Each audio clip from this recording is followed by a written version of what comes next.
Operating return on assets versus operating return on investment. वैसे तो ये बहुत सिमिलर टॉपिक्स हैं, बट इसमें एक बेसिक डिफरेंशिएशन है जो आपको अगर आपको स्पेसिफिकली कुछ डिसीजंस लेने इन्वेस्टिंग के लिए उसमें हेल्प करेंगी। मैं आपको बेसिक आइडिया देता हूँ। ऑपरेटिंग रिटर्न ऑन एसेट्स हो गए जब आप एक तरीके से कंपनी के एसेट्स जो हैं, कंपनी के जो ऑपरेटिंग एसेट्स हैं, उनसे कंपनी क्या रिटर्न जनरेट कर रही है, तो वो तो हो गया ऑपरेटिंग रिटर्न ऑन एसेट्स।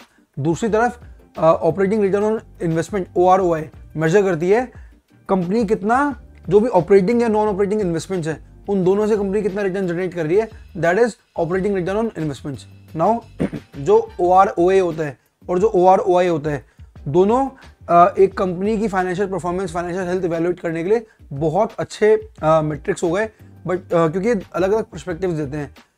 पर फिर भी जो OROA होता है वो फोकस करता है कंपनी के ऑपरेटिंग एसेट्स पे प्रॉफिट जनरेट करने के लिए, जबकि OROI टेक्स इनटू अकाउंट सारी इन्वेस्टमेंट, जो कंपनी की सारी इन्वेस्टमेंट होती हैं, जो जिस भी फील्ड में कंपनी ने इन्वेस्ट कर रखी है उस पर क्या रिटर्न्स आ रहे हैं। अब वो जो इन्वेस्टमेंट्स होती हैं वो कंपनी के जो प्राइमरी बिजनेस ऑपरेशंस हैं उनमें तो होती ही होती है, उसके अलावा भी जितनी कंपनी ने इन्वेस्टमेंट्स करी हुई हैं उस पर क्या रिटर्न आ रहा है वो शोकेस करता है।